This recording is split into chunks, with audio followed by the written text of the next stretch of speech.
창세기 6장 22절 말씀입니다. 노아가 그와 같이 하여 하나님이 자기에게 명하신 대로 다 준행하였더라. 아멘. 말씀 제목은 순종 시리즈로 계속적으로 우리가 말씀을 살펴보도록 하겠습니다. 순종 시리즈입니다. 첫 번째 시간으로 노아의 순종입니다. 첫 번째 시간으로 노아의 순종입니다. 이제 수요 이 말씀은 김만수 목사님 책 가운데 교리 묵상이라는 책이 있습니다. 이 순종 책을 중심으로 일단 여기서 계속 이것만 계속 가지고 나가지 않을 거고 제가 준비한 이 원고와 함께 이제 말씀을 계속 나누도록 하겠습니다. 우리가 창세기를 보시면 아주 중요한 구분을 줄 수 있는데요. 우리가 성경을 읽으실 때에 특별히 창세기 같은 경우에는 굵직굵직한 인물에 의해서 모든 것이 이제 이야기가 진행이 됩니다. 여러분이 창세기에서 가장 많이 나오는 사람이 누굴까요? 인물 중에 기록이 제일 길게 기록된 게 창세기 50장까지 있는데 누구예요? 요셉이에요. 요셉. 요셉이 이제 꿈을 꾸고 하는 사건부터 시작해서 마지막까지 요셉의 기록입니다. 그래서 우리는 대부분 아브라함 생각해요. 왜냐하면 아브라함은 믿음의 조상이니까 아브라함의 기록이 아주 많이 나왔을 거라고 생각하는데 그렇진 않고요. 그리고 야곱이 이제 많은 부분을 할례를 하고 그 다음에 유다, 그리고 이제 가장 길게 그러니까 창세기의 상당 부분을 요셉이 이제 자리를 잡습니다. 그리고 우리가 인물을 보면서 그러니까 아담과 하와, 그리고 우리가 이제 거기에 있는 노아가 굉장히 중요해요. 그리고 아브라함, 그 다음에 이삭, 그 다음에 야곱, 그 다음에 요셉, 인물로 이렇게 쭉 볼 수가 있고, 또 하나는 언약의 관점에서 볼 수 있습니다. 하나님 아브라함과 언약을 하십니다. 그리고 노아와 무지개 언약을 하시고, 그 다음에 아브라함과 쌍방 언약을 맺으십니다. 그걸 또 갱신할 이삭과 또 하나님의 갱신하시고 그렇게 쭉 이어갑니다. 그리고 이제 모세와 또 언약을 하시는 일련의 과정이 이렇게 쭉 여기서 언약의 관점에서 볼 수가 있고요. 근데 여기서 이제 우리가 첫사람 아담에게서 세 아들을 태어납니다. 가인과 아벨과 셋입니다. 노아는 셋의 후손입니다. 그리고 가인은 타락해서 이제 그들의 완전히 세상이 동화되고 이제 사탄의 씨앗이라 할 만큼 아주 악한 족속으로 그들이 바뀌어서 버립니다. 성경을 이를 사람의 딸들이 하나님의 아들들과 이제 서로 하나가 되자는, 그래서 이제 이 사람의 딸들이라는 표현이 중요합니다. 아주 인간 중심적이고 하나님을 떠난 인간들이 나옵니다. 첫 번째 그래서 하나님의 심판은 사실 종교적인 이유로 심판이 이릅니다. 여기서 종교라는 표현은 하나님이 창조한 세계가 사람들로 인해서 더럽혀지는 것을 하나님이 볼 수 없었기 때문에, 그래서 인간을 비롯해서 지상에서 숨쉬는 모든 동물을 멸절하는 겁니다. 그러나 다 죽여서는 안 되기 때문에 노아 방주에 그들을 이제 일부분만 살려놓고 나머지를 진멸하십니다. 근데 이 노아 홍수는 이중적인 의미가 있는데, 하나는 하나님의 심판함으로 하나님의 공의를 드러내기 위한 게 있고, 또 다른 하나는 새로운 세상을 재창조하고자 하는 의미가 담겨 있어요. 그러니까 우리 이렇게 생각합니다. 천지 창조하고 창조의 하나님의 사역은 끝났다고 생각해요. 그러나 자, 끝나지 않았다 했죠. 주님이 보존하시고 지키시고 질서대로 운행하게 하시는 창조 사역을 여전히 하고 계시고, 그러나 하나님이 창조한 세계를 주님이 마치 멸하잖아요. 하늘에 막 비가 내리고 바다에 샘들이 터졌다는 것은 이제 화산이 터진 거거든요. 그러면 거기에 지진이 나고 거기에 막 엄청난 그 지구적으로 이제는 그 뭡니까, 하나님이 창조한 세계가 말 그대로 심판을 받는 거예요. 엎어졌잖아요. 그걸 주님이 이제 그 두 번째 창조하셨는데, 그것은 그 물리적인 창조가 아니라 노아를 통해서 도덕적인 창조의 역사를 하시는 겁니다. 그게 노아를 통해서 하나님이 이제 그 일들을 이제 이루시죠. 그래서 성경에 이 노아는 당대의 의였다라고 말함을 통해서 노아가 그 시대의 사람들과 결별하고, 그리고 이 세상을 고치는 위대한 사역을 그가 감당하게 됐다는 거예요. 그러니까 하나님은 그것을 기대했습니다. 그러나 문제는 뭐냐면, 노아가 그 기대를 잘 충족했느냐, 그렇지 못했다는 게 이제 아픈 거예요. 그가 이제 포도 농사를 줘서 그 포도 과실을 이제 땁니다. 그 이제 보관해야 되잖아요. 오늘날 같이 보관 방법이 좋지 않았기 때문에 그게 발효가 됐단 말이에요. 그 발효가 되니까 술이 된 거죠. 그걸 먹고 취해서 자기 집에 방 안에서 이제 홀딱 벗고 자다가 아들들이 그걸 발견한 겁니다. 그리고 거기에서 이제 우리가 잘 아는 함이 이제 그걸 보고 아버지의 수치를 드러내는 일을 하죠. 그러자 화가 난 아버지가 또 그 화가 났다고 그 함이 가장 사랑하는 막내 아들인 가나안을 저주하는 일까지 이제 벌어집니다. 그러니까 홍수가 나고 얼마 되지 않았는데, 물론 세월이 좀 지났겠죠. 그럼에도 불구하고 하나님이 기대하는 것처럼 그들이 하나님의 도덕적인 통치 안에 들어가지 않았다는 거예요. 그런 배경 하에서 이제 있었습니다. 그럼에도 불구하고 오늘 본문의 말씀이 왜 중요하냐면 22절에 6장 22절에 노아가 그와 같이 하여 하나님이 자기에게 명하신 대로 다 준행하였더라. 7장 5절도 보세요. 노아가 여호와께서 자기에게 명하신 대로 다 준행하였더라. 그대로 따라 행했다는 겁니다. 이게 아주 중요합니다. 노아 하면 떠오르는 게 하나님의 명령에 준행한 겁니다. 오늘 이제 노아의 순종을 배워야 되니까요. 근데 여기서 이제 우리가 중요한 게 뭐냐면, 우리가 왜 순종이 어려울까요? 순종이 어려운 것은 세 가지 이유 때문에 그렇습니다. 하나는 사탄이 우리의 순종을 막습니다. 그러니까 우리의 순종을 막아야 절대로 순종하지 않게 만들고, 두 번째는 우리의 본성이 하나님께 순종하는 본성이 아닙니다. 우리는 늘 하나님을 대적하고 하나님을 떠나려고 하는 그런 타락한 아담의 본성을 갖고 있는 존재입니다. 그런 의미에서 저 보세요.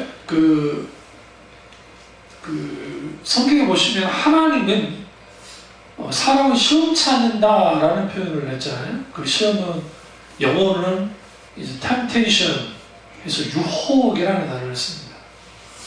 그리고 헬라어로는 페이라조라고 하는 단어를 쓰는데, 근데 이제 이 부분에 있어서 하나님이 주는 시험과 사탄의 시험이 다르다고 대부분 이제 목사님들이 그렇게 가르치고 저도 그렇게 설교를 해요.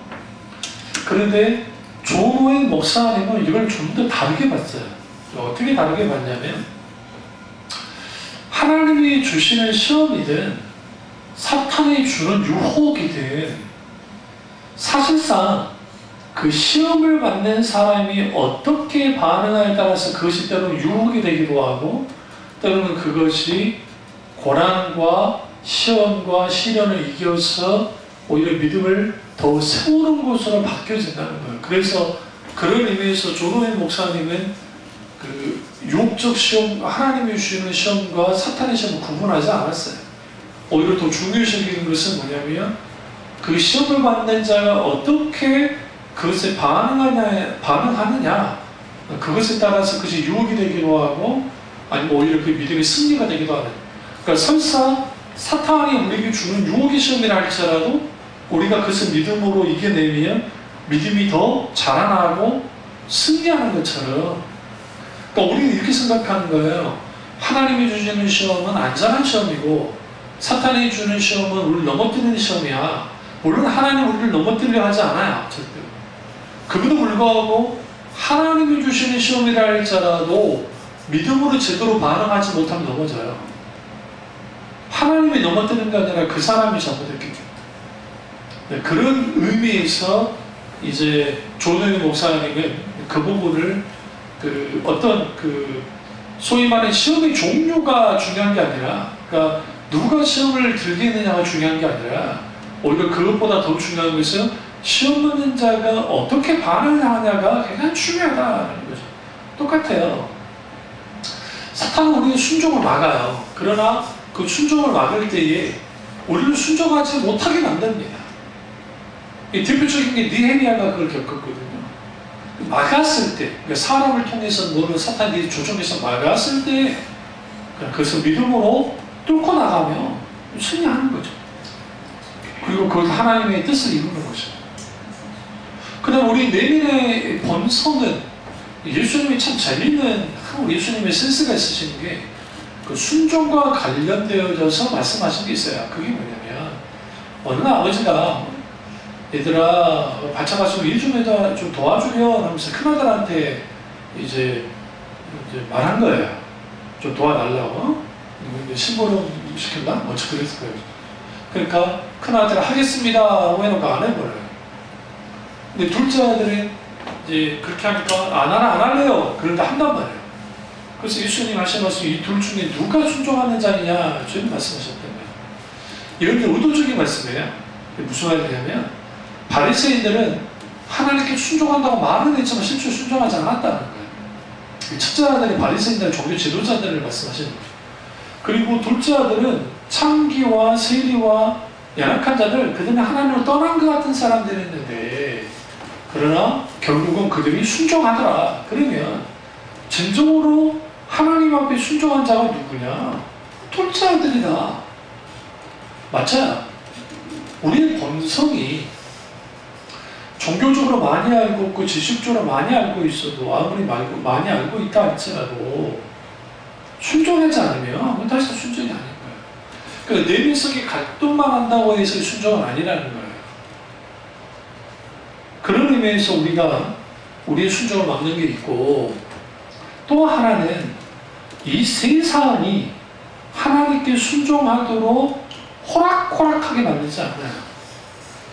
그러니까 그 대표적인 게 우리가 신앙을 가지고 이 세상에서 사회생활을 해내기가 쉽지 않습니다. 일단은 술 문화가, 우리나라는 외국과 달라서 술 문화, 회식 술 문화가 있어서 난리예요. 여러분 이런 말 하면 좀 그런데 그나마 다행인 게 경기가 안 좋아가지고 그나마 회식 문화가 많이 사라졌어요. 옛날에 2차, 3차까지 갔는데 요즘 1차로 거의 끝나요. 왜? 돈이 없으니까. 회사도 돈을 줄입니다. 경비를 줄이기 때문에. 그래서 이제 그런 일은 없어서 다행이긴 한데, 외국에서 만약에, 외국에서 그 회식하니까 모여서 술 먹자 하면 이거 고소감입니다. 이 상사 고소합니다. 이 사람 처음 봤습니다.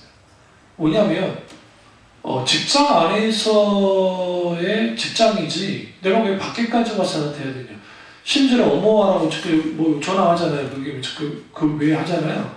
외국 같은 경우는 저런 데는 고소해도 돼요. 그러니까 문자라든지 전화라든지 이거를 지금 이 사람이 휴가를 갔거나 아니면 업무의 시간인데 연락을 이메일로 주는 것 자체도 국가에서 그냥 처벌을 해버린단 말이에요. 업무는 회사에서만. 그래서 생각보다 업무 강도가 강합니다. 여러분. 왜 그 일을 처리하지 못하면 그 사람 자칫 잘못하면 잘릴 수도 있기 때문에 그래서 열심히 일을 그 대신. 그러니까 예수 믿는 사람들이 주의를 지키기도 쉽지 않고 그 직종 가운데 예를 들어 뭐 관광이나 아니면 또 그 서비스 같은 데는 주일날 문을 여니까 자칫 잘못하면 그 실제가 않고, 그러니까 먹고 산다는 그 명목하에서 주의를 성수하기 쉽지 않죠. 그러니까 사탄이 어떻게 교묘하게 역사하냐면, 네 환경과 처지가 이러하니까 뭐 문제가 있어, 괜찮아 라고 하는 문화가 오늘날의 팽배해요. 그러니까 주의 성수는 큰 의미 없는 것처럼 돼버렸어요. 얼마나 그랬으면 뭐 김한주 목사님도 그렇고 많은 신학자들이 주일 성수 신학에 대해서 말했겠어요. 그러니까 주일 성수는 나를 지키는 게 중요한 게 아니에요. 그게 아니라 주일 성수는 하나님 중심적인 삶의 바로미터예요. 그러니까 하나님 중심적인 삶을 사는 사람들은 당연히 주일 성수를 하며 살아요. 무슨 소리 아시죠? 그러니까 자기 돈을 중심으로 하고 자기 중심적인 삶 사람들은 절대로 주일 성수하지 않아요. 자기가 바쁘면 주일 성수 빼먹어도 된다고 생각해요. 아니요, 자기는 종교적으로 괜찮을 거라 생각해요. 왜? 자기는 여전히 하나님 믿는다고 하잖아요. 그러나 이미 행동의 언어가 하나님께 대한 불순종으로 가고 있어요. 이런 사람들은 제대로 된 신앙을 갖지 못합니다. 그래서 우리가 하나님께 순종하기 쉽지 않은데, 그럼 노아는 어떠하냐? 노아 시대도 이게 만만치 않은 시대인 거예요. 그러니까 우리 한번 노아 시대를 좀 들여다보려면 이제 창세기만 들여다보면 안 되고요. 오히려 창세기는 잘 드러나지 않아요. 오히려 노아 시대의 세대를 마태복음 24장을 한번 가보겠습니다. 딱 찾아다 놓으시고요. 마태복음 24장에 보시면 노아의 순종이 얼마나 힘든 일이었는지를 예수님이 말씀의 징조를 노아의 때와 빗대어서 이제 주님이 말씀하십니다. 24장 37절부터 보시면 노아의 때와 같이 인자 임함도 그날이라.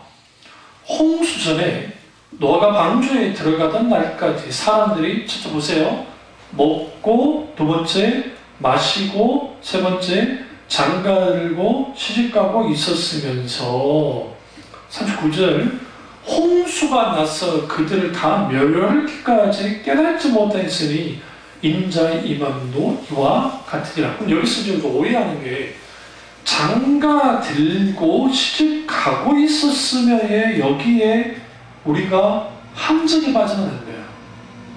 그게 뭐냐면, 이 시대가 장가가고 시집간다는 게 일상의 장가 시집가는 생각은 안 되고, 이건 뭘 연상시켜야 되냐면 사람의 딸들과 하나님의 아들들의 통혼이에요. 그러니까 무슨 말이냐면 이게 비일비재하게 섞여버린 거예요.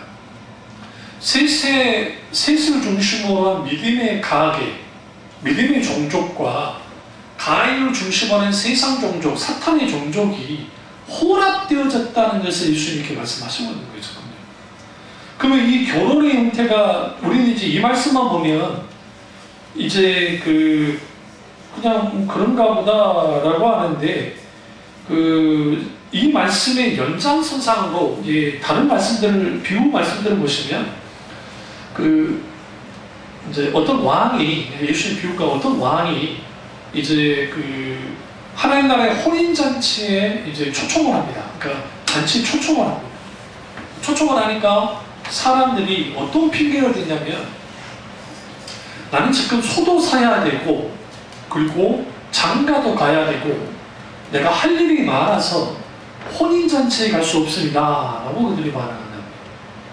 그러니까 이게 무슨 말이냐면, 노아 시대이나 오늘날의 시대이나 아주 중요한 화두, 먹고 사는 문제, 그리고 쾌락의 문제, 그리고 하나님을 떠난 삶의 모든 문제, 그러니까 하나님은 안중에 없는 거예요. 그러니까 소도 사야 되고 장가 가야 되고 논다고 짠 일이 많으니까 내가 거기 갈 수 없습니다. 그러니까 왕이 화가 나서 뭘 보내요? 군대를 보내서 쓸어버린다고요. 군대를 보내서.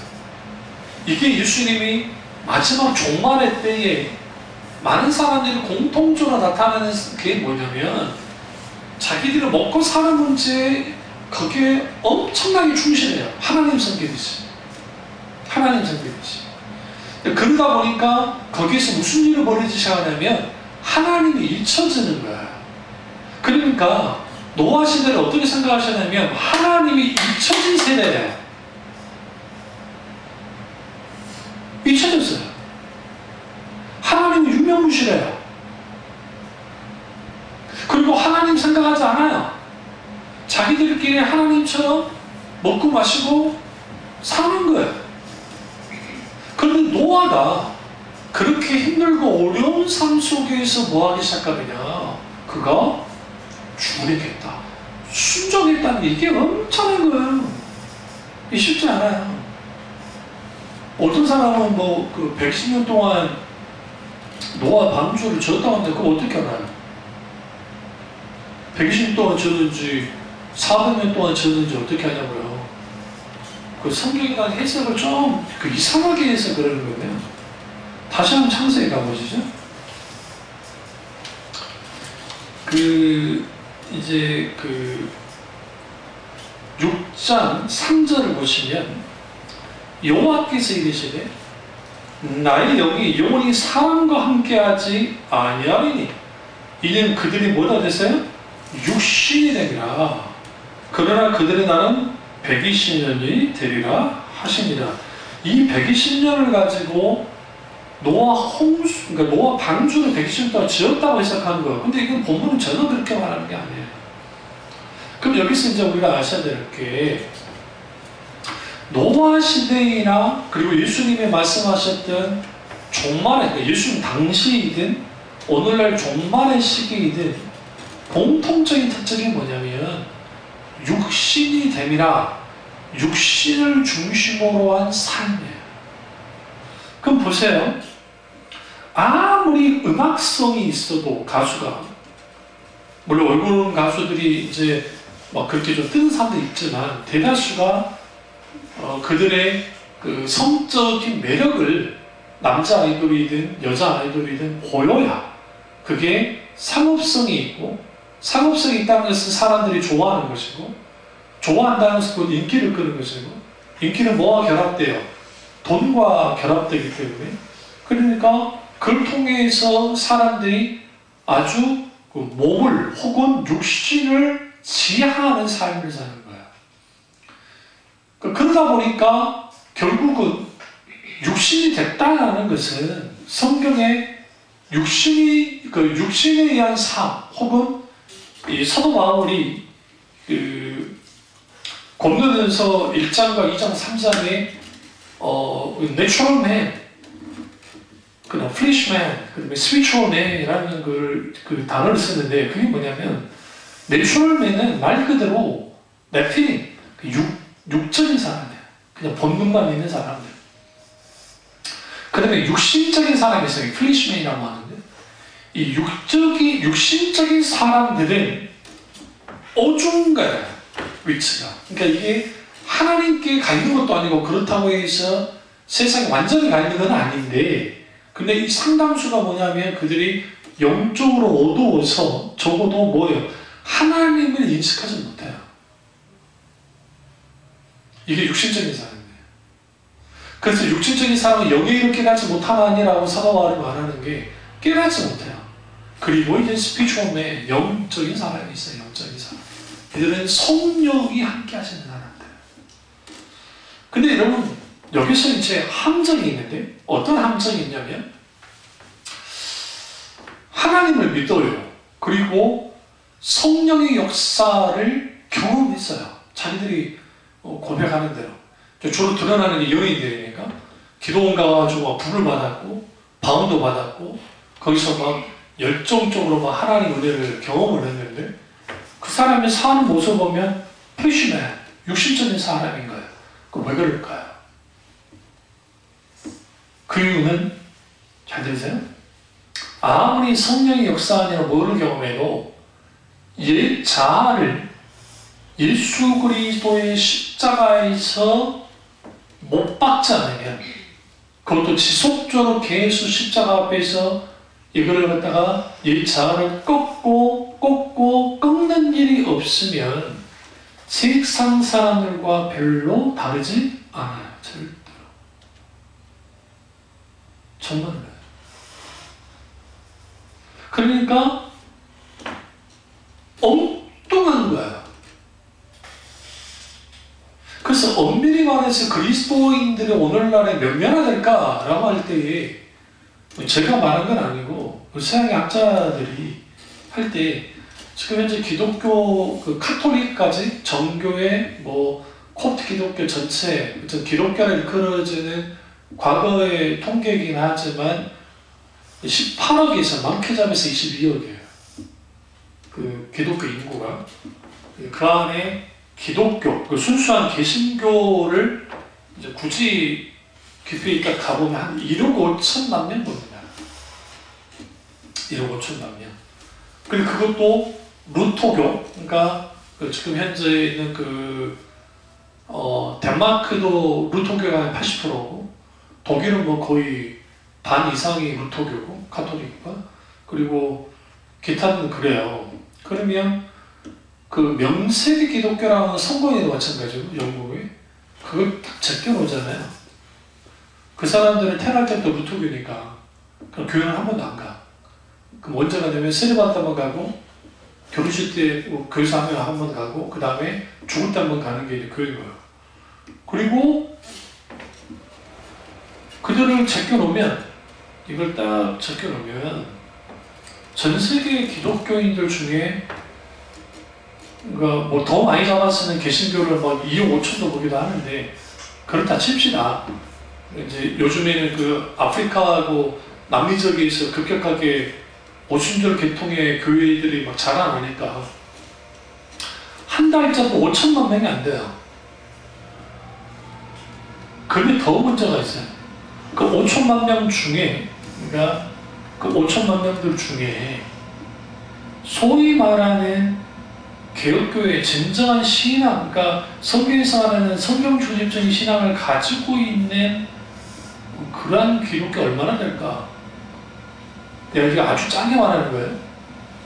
좀 더 비싸게 말하면 그 1억으로 봅시다. 그래. 그 남친들과 3천만 명이나 된다고 보니까 그렇다 치더라도,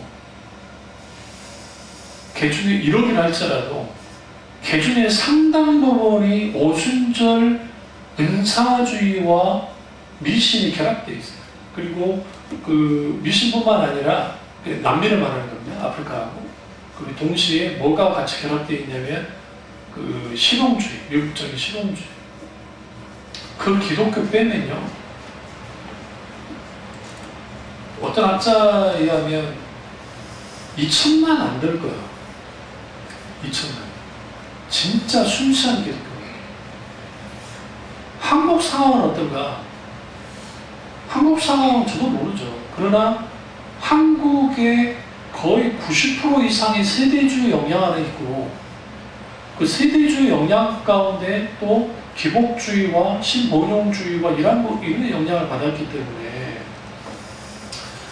너무나 많은 경우에 우리가 말하는 성경에서 말하는 기독교와는 많은 부분에서 이탈된 건 사실이에요. 그러지 않는 교회도 있겠지만, 그런 의미에서 신앙의 순수성을 지키면서 순종한다는 게 쉽지 않아요. 그런데 노아 때는요, 노아 가족만 살아남았다는 게 뭘 의미할까요? 그러니까 셋의 직계 후손 빼놓고는 다 타락해버린 거예요. 이게 엄청나게 무서운 사건인 거예요. 하나님이 그렇게까지 악한, 그러니까 그 모준분이 아니에요. 악하다는 게 아니라 모준분이 아니에요. 그러면 무두셀라, 그 다음에 노아, 그리고 노아의 세 아들, 그리고 며느리들. 이 외에는 하나님의 구원이 없을 만큼 타락한 세대 속에서 순종했다는 게 얼마나 대단한 거예요. 우리가 노아를 너무 뜨문뜨문 보면 안 돼요. 그리고 그 120세가 되리라라는 것은 이전에 인간의 평균 수명이 줄어드는데, 혹자는 이렇게 생각해요. 그 창조과학계 사람들이 인간의 급격히 줄어든 수명의 문제를 다루려고 위에 있는 궁창에 물이 다 쏟아져가지고 물리적으로 이제 사람들이 그렇게 됐다고 이제 수명이 줄어들었다 급격하게 그렇게 말을 하는데요. 그러니까 과학적인 추론일 뿐이고 성경에서의 인간의 수명은 뭐와 관계가 있냐면 죄예요, 죄. 그들의 죄 때문에 하나님이 뭐 하시느냐? 인간의 수명을 줄인 거예요. 아직 노아우서 벌어지기 전에 120세가 되리라 말씀하셨던 거예요. 그리고 실제로 120세까지 툭툭 떨어져요. 그리고 이제 그 시편에 가보시면 강간하면 80까지 되는 거예요. 그러다가 오늘날의 의학이 발달해서 이제 우리 허니 세대가 평균 뭐 이제 거의 뭐 90세는 살 것이다라고 이제 그만한 주장하는 분도 있고 더 뒷세대 가면은 그러니까 우리 암 있잖아요. 암은 이후의 세대에는 암은 더 이상 큰 질병이 안 일게 될 거라고 말해요. 이거는 우리 말이 아니고 의사들이 지금 상상할 수 없는 의학 발전들이 막 계속 일어나고 있어요. 그래서 뭐 또 그 못지않게 다른 질병이 나긴 하지만 어쨌든 그런 말을 합니다. 그런데 수명이 그렇게 줄어들죠. 근데 노아가 방주를 지은 게 얼마나 걸리는지는 모르는데 그 크기가 우리 운동장의 3배, 높이는 아파트 한 8층, 9층 높이 정도 되고요. 그리고 3층으로 져졌고 우리 관같이 생겼어요. 관같이. 그 위쪽에 창문이 있고 나머지는 그렇게 되어 있는. 그럼 그거를 지으려고 생각해 보세요. 혼자 짓겠어요? 가족 사람들만 있을까요? 그렇지 않아요. 그 시대의 사람들을 부렸을 거 아닙니까? 돈을 들여서. 안 그랬을까요? 공짜로 해주진 않을 것이고. 그러니까 노아가 방주 지으려고 자신의 모든 것을 쏟은 거예요. 자기가 가지고 있는 돈, 시간, 그 다음에 노력, 뭐 자기가 갖고 있는 모든 것들, 심지어는 자기의 청춘까지 거의 다 바친 거예요. 그러면서 순종을 했단 말이죠. 그러면 누가 봐도 노아의 행동은 어떤 행동이에요? 아주 미련한 행동인 거예요. 그러면 사람들이 조롱하지 않았을까요? 당연히 조롱했겠죠. 그것을 다 이기고 노아가 뭐 했느냐? 순종했습니다. 그런 의미에서 노아의 이 순종이 아주 중요한데요. 그러면 창세기 6장 8절을 한번 이제 보시면 그게 어떻게 가능했을까? 6장 8절을 보시면 아주 중요한 말씀이 나오는데 그게 그러나 노아는 여호와께 뭘 입었더라? 은혜를 입었더라. 여기서 은혜를 입었다는 게 막 기분 좋아지 그게 아니라 하나님의 보호와 하나님의 함께 하심과 하나님의 도우신 임재가 그에게 있었다는 거예요. 그러니까 노아가 이 모든 것을 감당할 수 있었던 것은 결국은 뭐예요? 하나님의 은혜가 있었기 때문에 가능했던 거예요. 그런데 이 시대의 가장 큰 특징이 사람의 딸들과 하나님의 아들들의 통혼이었어요. 왜 이게 문제가 되냐면 경건한 신앙은 불신앙이 핍박으로 공격해올 때는 똘똘 뭉쳐요. 왜? 핍박해오니까. 그런데 그 틈을 타고 들어와서 혼합하는 것은 경건한 신앙들은 다 깨져버려요. 그 강력한 청교도 신앙도 그것 때문에 깨졌어요, 후대에.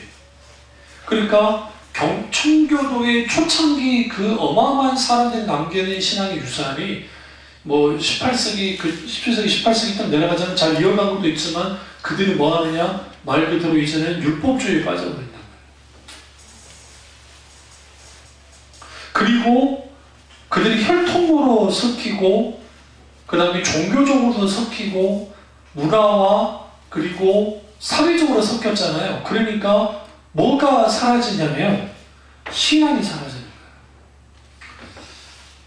그 카톨릭 신앙이 왜 그 개혁교회에서 문제라고 보냐면 너무 심하게 본다는 이제 이단이다, 성공한 이단이다, 뭐 교황이 뭐 저기 적그리스도다 뭐 그렇게 하는 분도 있지만 뭐 그렇게까지는 보진 않습니다만은 분명한 것은 혼합되어진 종교 형태인 것은 분명한 거예요.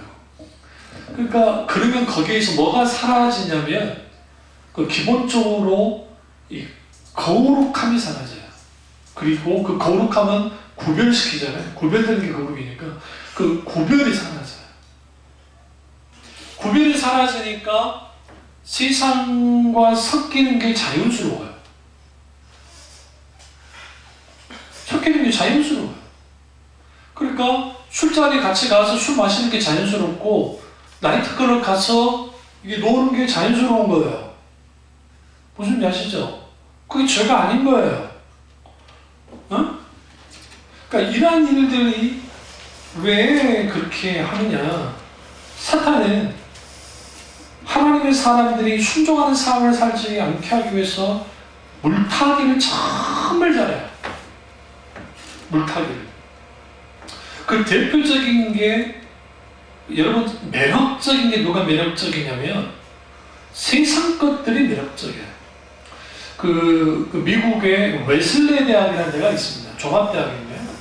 지금은 그렇지 않을지 모르는데 그 대학은 남자 여자 할 것 없이 청바지를 못 입게 해요. 청바지를. 그러니까 평상시에는 돌아다니는 상관없는데 학교 올 때는 청바지를 입으면 안 돼요. 왜 그러느냐 할 때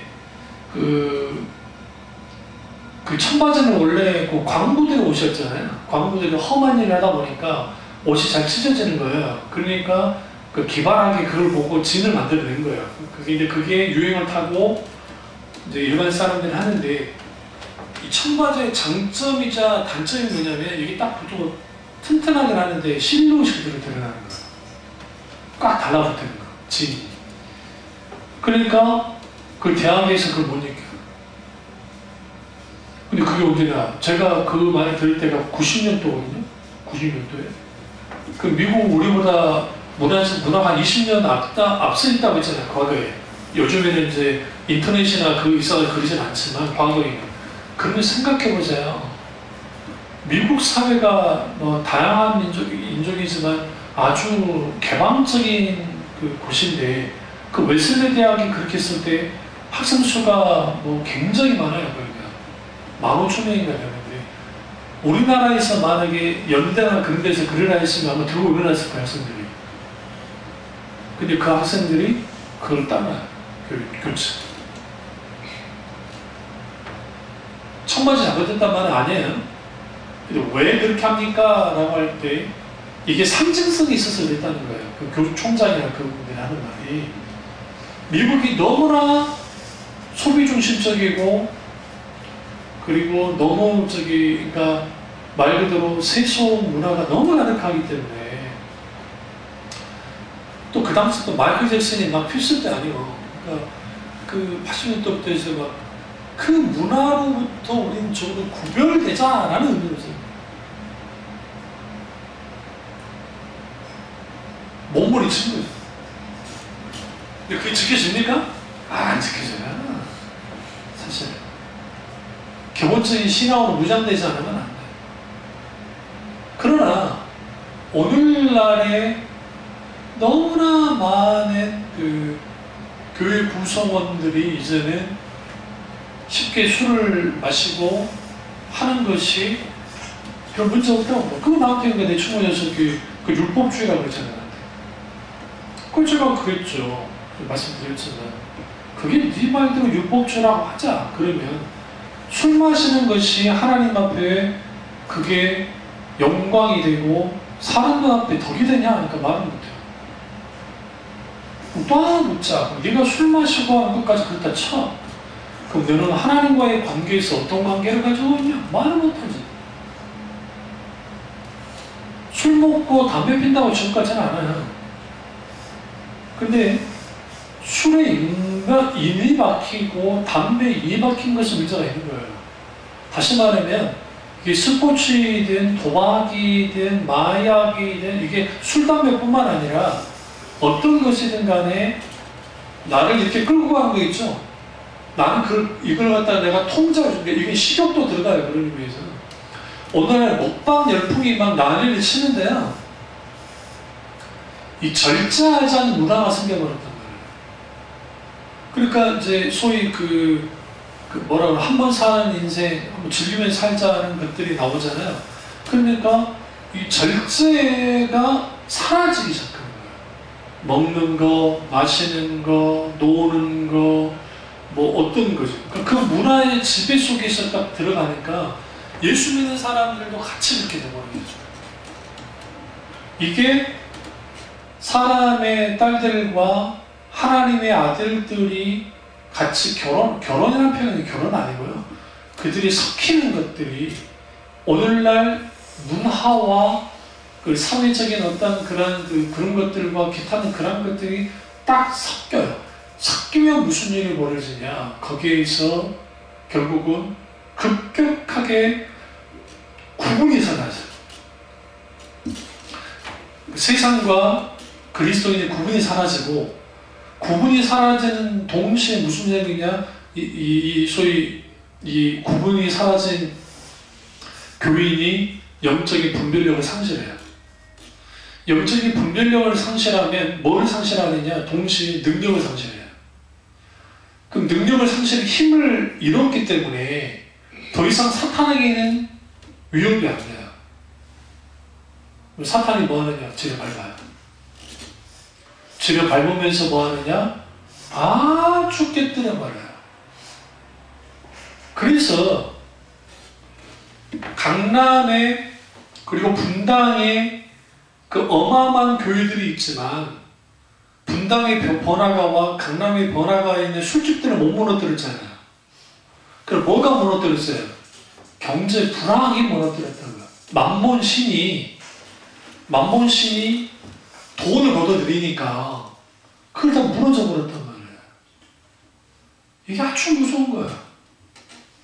교회가 이겨야 되는데 교회가 이기지 못해요. 왜 그런 일이 벌어지느냐?